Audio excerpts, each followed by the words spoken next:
Fala pessoal, nessa videoaula a gente vai analisar o meio urbano brasileiro. Vamos lembrar que o meio urbano é aquele que tem, como características predominantes as atividades que são urbanas. A gente pode citar aí, o setor de serviços muito forte e o setor industrial também pode aparecer nessa questão.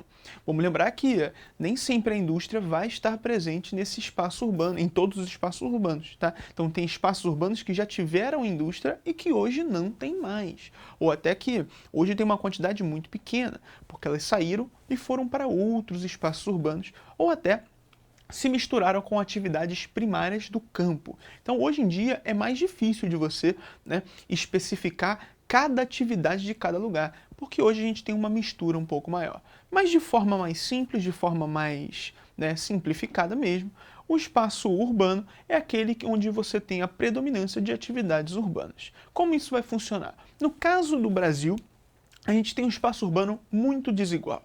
Um espaço urbano que visualmente você consegue determinar essas desigualdades. E essas desigualdades, elas são...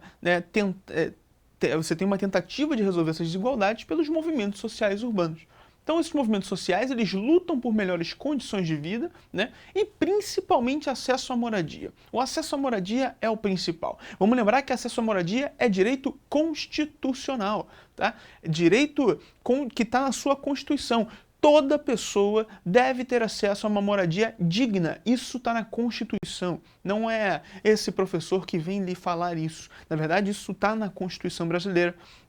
Constituição brasileira, que é a nossa carta mais importante dentro da sociedade. Nada é mais importante do que a Constituição brasileira. E nela está dizendo para você que toda pessoa deve ter acesso a uma moradia digna. E a luta dos movimentos sociais é para que seja cumprido o que está na Constituição, porque nem sempre é, e nesse caso não é cumprido. Nesse caso, nem todas as pessoas têm esse direito à moradia. Principalmente porque a moradia, ela deixa de ser um bem constitucional essencial e passa a ser uma disputa econômica. Então você tem aí, uma disputa econômica muito forte pela moradia, e essa disputa econômica vai se refletir em especulação imobiliária, em um enriquecimento de algumas áreas do país, algumas áreas que vão ser muito ricas, outras áreas que vão ser muito pobres. Isso visualmente você vai conseguir enxergar. Tá? Um desses grupos que participa aí é o MTST, Movimento dos Trabalhadores Sem Teto.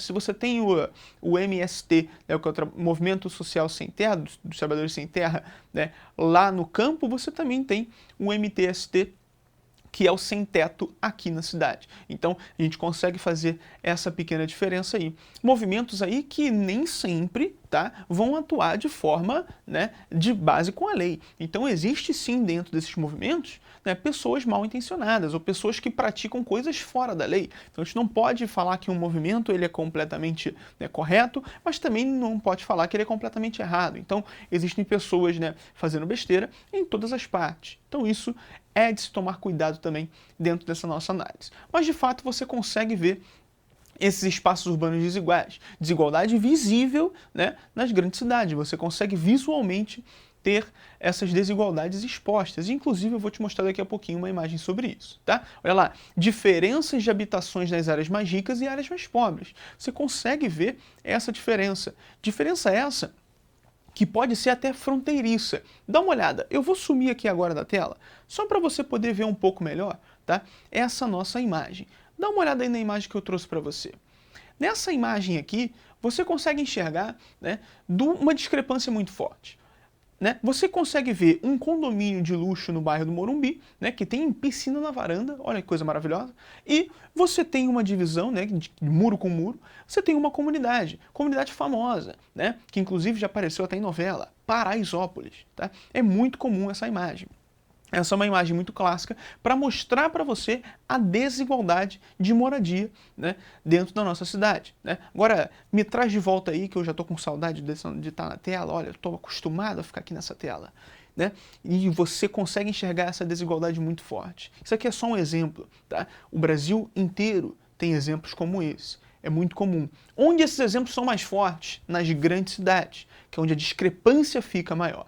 onde a economia, né, acaba concentrada cada vez mais na mão de poucas pessoas e muitas pessoas sem condições de ter um acesso a uma moradia digna e com segurança, o que é mais importante, beleza? Essas cidades, essas organizações, inclusive, podem ser expressas por um conceito importante da geografia chamado de cidade-partida. Como assim cidade-partida? Uma cidade dividida, onde você vai ter de um lado, que é o lado inclusive que está atrás desse quem vos fala, né, da cidade formal, aquela cidade onde o Estado está presente, né, a cidade onde você pode ter, né, uma certa questão de saneamento básico, de uma iluminação de qualidade, de um acesso aos serviços que o Estado promove, ok? E a parte da cidade que é informal, aquela cidade onde o Estado não está presente. O Estado não aparece aqui dentro. Nem pelos mecanismos ligados a saneamento básico e coisas mais simples, e nem pelo mecanismo também da segurança, que é difícil, inclusive, as forças do Estado de segurança adentrarem aqui, porque aqui você tem um outro tipo de poder, o poder paralelo. Então, esse conceito de cidade-partida é importante de você analisar, e é exatamente essa cidade-partida que está sendo expressa nessa imagem aqui para você. Okay? Então, conceito importante aí. Vamos voltar para o nosso quadro. Ainda aqui, a gente pode falar um pouco mais desse meio urbano. Meio urbano esse, que vai ter essa segregação espacial também, né? Segregação espacial que muito expressa também pela imagem anterior, então aquela imagem também mostra essa segregação espacial, mas também uma segregação que pode ser provocada, ou seja, uma autossegregação.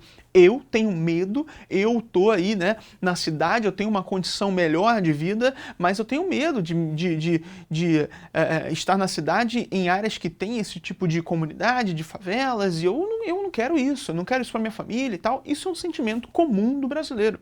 Inclusive, não é nada de errado você se sentir assim. É uma questão de proteção.